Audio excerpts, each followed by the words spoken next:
Hey guys, how are you? Um, I wanted to check in and share how I'm processing the surgery that's coming up. The last 2 weeks I've been kind of up and down surgically or just thinking about surgery. I have felt, I think 2 weeks ago, not this past week, but the end of last week, I had a lot of fear about the surgery. I know I come on here and do a lot of my positive reframing, but I just want to be really clear. I still have fear. And my reframe is the way I'm managing the fear by building a better story.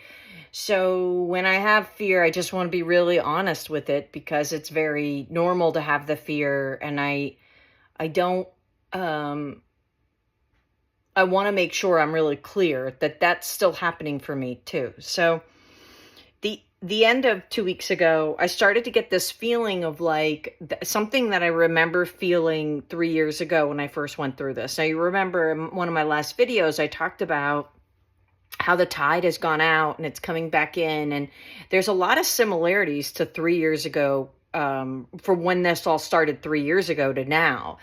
Time of year, and time of year being one of the biggest ones, but also this kind of impending surgery, this really big abdominal surgery. Now, 3 years ago, I'd been diagnosed with stage 4 colon cancer, and obviously, we didn't know if I was going to die or what was going to happen. So in the interim, I had to do all of this diagnostic testing to figure out where I was. So I had to do a biopsy and a colonoscopy and blood work and CT scans and a bunch of things like that.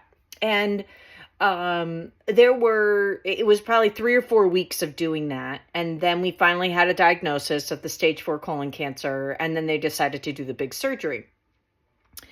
Well, I remember that feeling 3 years ago of being like just so beat up from all of the surgery. Not all the surgery, all of these procedures, just feeling like that poking and prodding.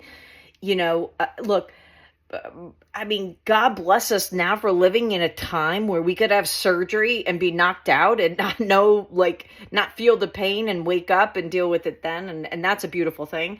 But, getting an IV doesn't feel good, right? And each of those procedures I was talking about required an IV and required some additional prodding. And I remember at the time just being scared about it, and also that cranky feeling of I am tired, I am exhausted. 3 years ago, I was also in a lot of pain because I think I've talked about it, but my right ovary was 5 times the size when they first identified stage 4, and it continued to grow. So it was pressing on my stomach. It was really achy.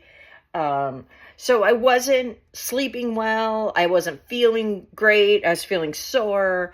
And then I had to do all these things, on top of it. And it just, cranky is the best example, is the best kind of phrasing. I just felt beat up and prodded. Now, I got to a place before I went to surgery where my good friend Cindy actually reminded me that I needed to surrender to the surgery. I know I've told you guys that story before, but leading up to it, there were 3 or 4 weeks of every day I would cry and I would think I was going to die and leave my boys. And it was just very emotional and intense. Okay. So going back to a week ago, I was ending that week and recognizing that I was feeling nervous because I had the colonoscopy coming up. So as we move to this year, I have 3 or 4 things I have to do diagnostically to help the surgeon identify whether or not I get the HIPEC or not. And this has become a point of clarity because I think the last 6 weeks, I've been freaking out about having this big surgery and almost lamenting the fact that I have to have this big surgery has kind of been the baseline, a lot of fear. And I keep telling myself I meant to go through this and it's going to end up okay. And I know it's going to end up okay, but massive abdominal surgery is not comfortable. You wake up from that and it takes weeks to even cough without pain, So, Sidebar, I'm so grateful I grew up playing sports where you're kind of like, sorry, you're in pain, but keep going. It has helped a little bit. But anyways, a week ago, I just was having that sad feeling of like, I'm, um, you know, why do I have to go through all this poking and prodding, and, the first thing was to do the colonoscopy. I haven't done one since 22. That was done this week. I'll give you the results of that. Then I have to do laparoscopic procedure. The surgeon, as part of the HIPEC, uses it as a prep step because he wants to make sure that when he goes in surgically, he's kind of prepared for what he's going to see. And he's not going to go in and recognize, oh crap, there's nothing I can do because it's just spread everywhere, whatever. So it just kind of gives them insight. And then blood work and CT scan, etc. And then eventually the big surgery, right? So all of that diagnostic stuff will allow the doctor to make a decision, and we will decide 9/3, and then the surgery, hopefully, if all goes well, the following week. So a week ago, I'm lamenting it. I'm just feeling beat up. I'm feeling really tired. And I'm just like, I have my eyes closed, just sitting there. And I hear like this really amazing wisdom in my brain. I don't know where it came from. I don't know if it's something I heard when I was younger or something on TV a different time. And it was, if you don't walk through the fire, you can't be at the pulpit. And I don't know if anybody's ever heard this saying before. If you have, drop a line down below. But it was like immediately centering in that I felt like, oh yeah, all right, well, I can't help other people by sharing my story if I actually haven't gone through this experience. What's the value for you if I haven't gone through this experience? And it is really important to me to understand why. Like, why is this happening? And maybe I don't know till I, eventually 50 years from now pass away and I'm at the pearly gates and I figure it out. But I feel like there's some interesting universal messages that come through challenges like this. And I do want that reframe to remember that there's real value in here. And so, that helped me recenter. And then I started reframing this surgery. And the doctor didn't say it like this, but I did see it on some of the survivor boards that doctors wouldn't, and I don't know if this is 100% true or I just saw one person write this, but that doctors wouldn't green light you for the HIPEC unless they felt you were a candidate for cure because it's a really intense, involved procedure. Again, I saw it on a board. I'm not 100% sure if that's true, but that's the data point that I'm bringing in as part of this discussion. And I started realizing that all of these diagnostics point to whether or not I'm capable of doing the HIPEC, like whether the HIPEC will be a success. And I'm starting to shift my opinion and my feeling about it. I'm still nervous, but actually the win would be to do the HIPEC, because in doing that, we surgically can remove the cancer, which puts me, ahead on my recovery.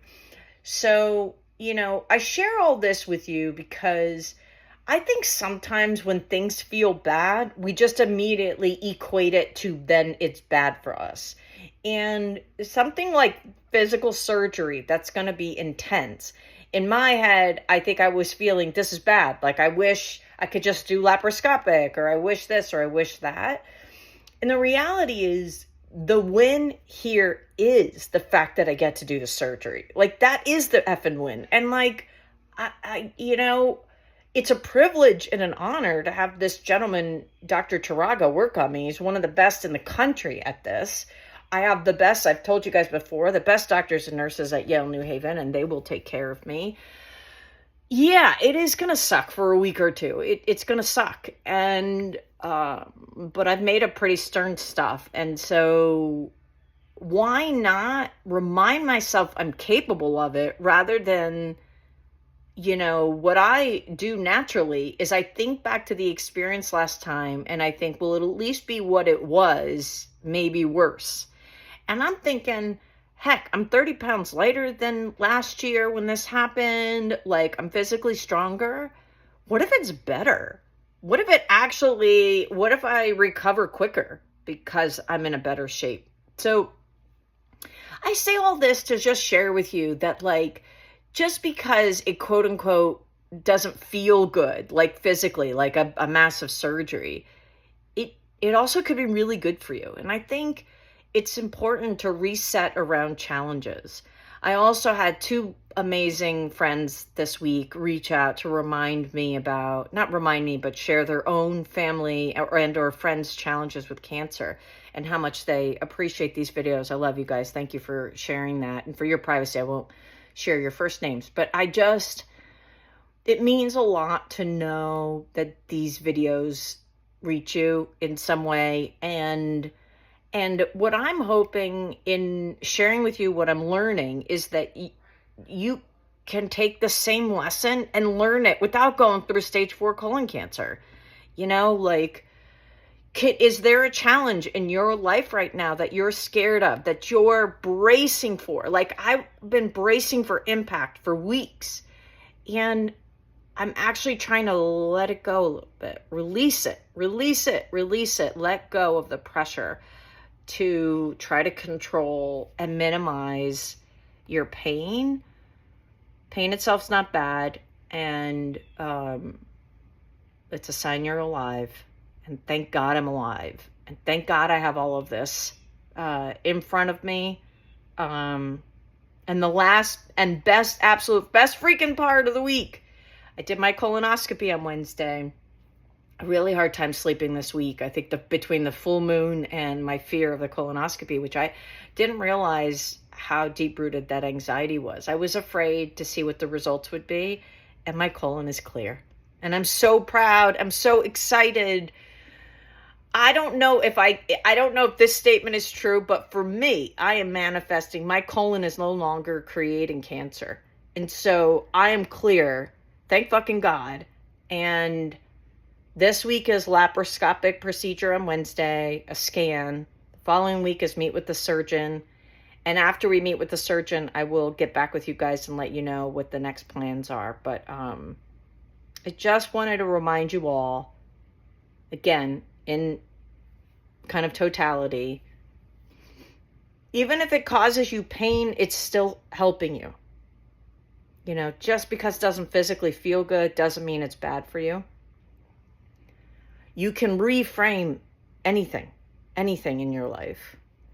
And it's a privilege and honor to go through this challenge alongside all of you as you go through your own challenges, or your friends or family members go through their own challenges, God forbid cancer or something else. These videos are here as a support system to all of you, to remind you of your own strength, the strength I didn't even know I had. You have too. And you can do anything. I can do anything. We can do hard things. All right, everyone. Thank you so much. I just am so grateful to all of you. I've gotten some cards, letters, and things. I have to get back to everybody. I've just been in my own head the last 2 weeks, but I will get back on that and replying to all of you. Love you all so much, and so excited for that clear colon. And here we go, some other stuff in the future. Next step, laparoscopic surgery. Love you all. Talk to you soon. Bye now.